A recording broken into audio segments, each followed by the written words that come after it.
Hello everyone, Daniel here. So I don't do very many cooking videos, but this one is about octopus. A few people that have tried it always ask me how I make it. So first of all, you can get octopus at your supermarket, usually in the frozen section, or you can try your fish market. You can see here, tentacles, the head, the eyes. And when they do come frozen, you gotta unfreeze them first, of course. You can simply put them under warm water and they'll thaw out pretty quickly. And in the meanwhile, you want to boil some water. We'll get to the next steps in the next part.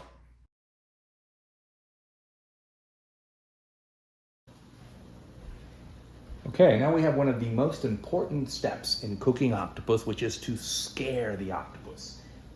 This is a very, very important step and we have to get it right. So we've got our boiling water, we've got our octopus, which is very, very slimy, right? We're going to drop it in there just for a few seconds. So we're going to count to 20 approximately. 3, 4, 5, 6, 7, 8, 9, 10, 11, 12, 13, 14, 15, 16, 17, 18, 19, 20. Look at that, how the octopus went from really slimy all of a sudden to taking form, and we take it out.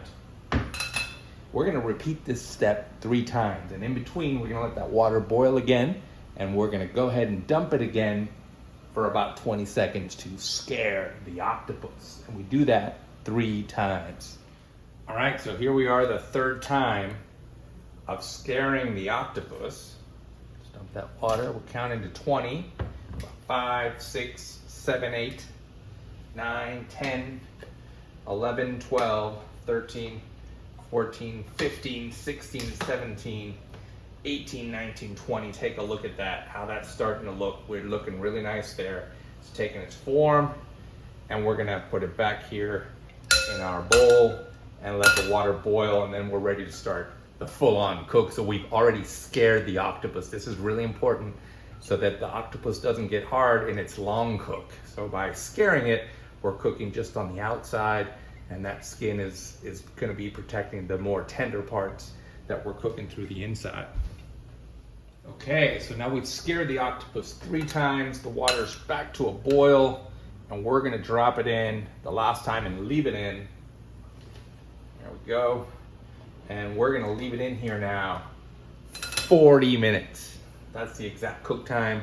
So we'll come back to you once we've reached those 40 minutes, and there are some things you're going to be doing in the meantime, which I'll let you know right now.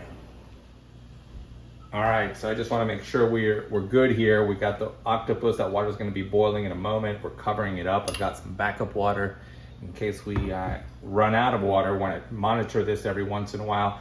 I've lowered the heat a little bit, not because I don't want it to boil, but because I don't want it to boil over. So we're going to cover it, and we're going to be monitoring this to make sure it doesn't boil over, but it stays boiling for about 40 minutes.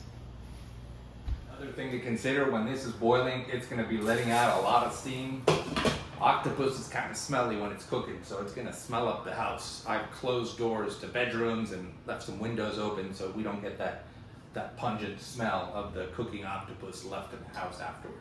My kids hate it, so you might want to take measures in your home to make sure you don't smell up your house. So there it's boiling. I found a good temperature there where it's boiling and it's not boiling over. Although when I put on the cover, it rapidly heats up and I get more steam. So just be on the lookout. You know, I keep adjusting the temperature to make sure we got a steady boil. Okay, so I mentioned that we would be showing you a few other steps to take as we cook this octopus, which we're doing Galician style. So this is Pulpo a la Gallega. There's many ways to make octopus. This is the way I like doing it, and it comes out quite nice and quite simple. So all you're doing is cutting up some potatoes while you're boiling some water. That water that we're boiling over there is just regular water with a little added water from the cooking octopus water. And that's going to give the potato a little bit of taste. And I do this about 20 minutes out, so that gives time for the potatoes to cook and be ready by the time that the octopus is coming out of the water, and we've got about 10 minutes left. So we're all good here. I'll come back with the cooked octopus and also the potatoes after they've been boiled, and we'll see. Just want to show you here, we're about 10 minutes out from this being ready. You can see the octopus cooking nicely. I've lowered the heat a little bit, but so that you can see the image, otherwise it'd be all bubbles. But it's cooking nicely. We've got about 10 minutes left, soon to be taken out. So we're gonna give it a little more heat so it continues to boil. So as I said, I'm gonna take a little bit, I got the potatoes going here, right next to the octopus. We're about 15 minutes out or so. I'm gonna take some octopus water from the boiling water and drop it into the potatoes. That'll give the potatoes a little bit of that taste. We're gonna cover this back up and cover our potatoes back up so that by the time the octopus is done cooking, the potatoes will be cooked as well. All right, so the only thing you will really need for the rest of this recipe is some parsley, Italian parsley preferably, paprika, extra virgin olive oil, and a little salt. You could certainly add some garlic, but I think this is gonna be fine just the way it is. Once the octopus is out and the potatoes are out, we're gonna cut it up, we're gonna season it, and it'll be ready to go. All right, we've been cooking for 40 minutes, so we're ready to go. Let's take the top off. Let's get ready to take them out. Looking nice and tender. Make sure we don't get burned. There we go, let it drip here. All right, that's looking exactly how it should. Let's drop them in the bowl here. Turn off our heat, and let's go to the next step. I want you to notice one thing. Octopus is out. Look how much smaller this looks than it did when we first took it out, and that's been reduced substantially because of the cooking. So this will feed maybe 1 or 2 people, or if you're gonna share it as a side dish, it'll probably be good for a lot more. So what I'm gonna do is I'm gonna cut off the tentacles. You see that cuts nicely, very easily. That tells you it's cooked very tenderly. There we go. That's our potatoes that are bonus flowing. Take the top off those.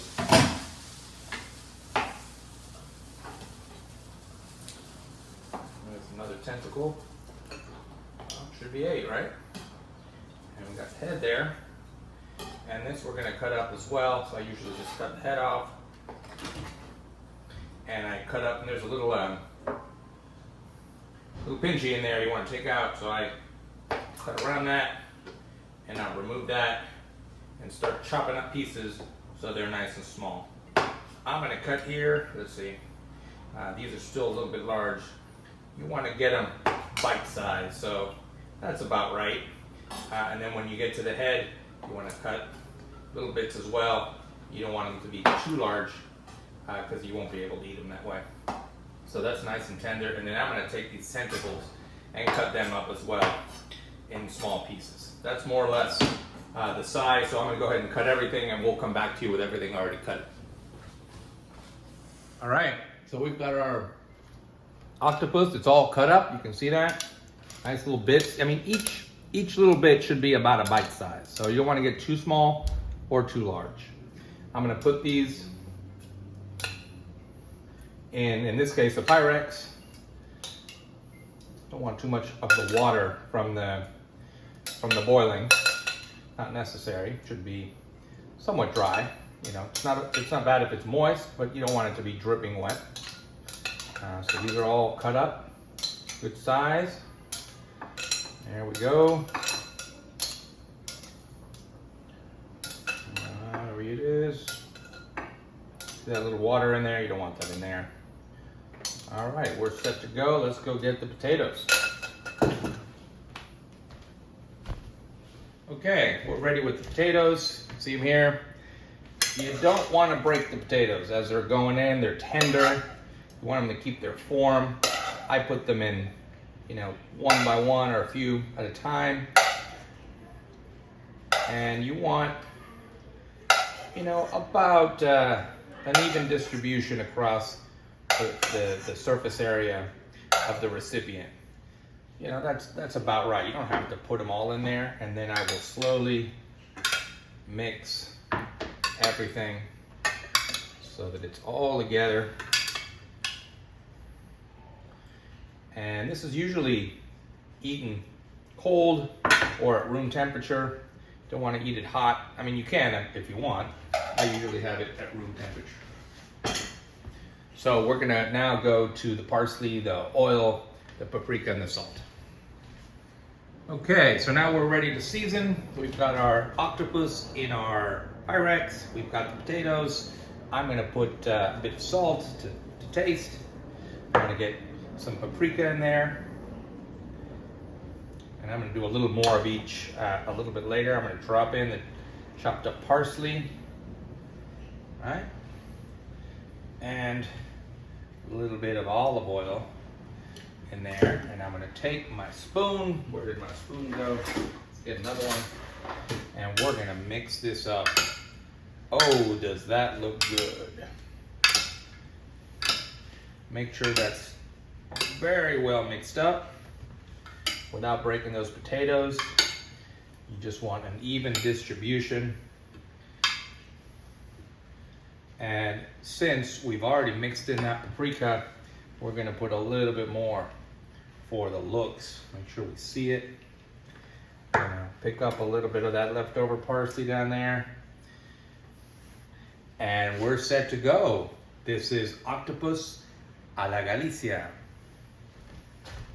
Okay, there's your final product. We've got our whole dish there. We're served, we're plated, and presented. You can do it with a little paprika, a little bit of the parsley, and this is Pulpo a la Gallega. I hope you like it. It's a very easy recipe. It never fails. Very tender octopus, and it's so yummy. There we go. Hope you liked that video. Hope you're able to make it at home. Let me know how it goes. Take care, everyone.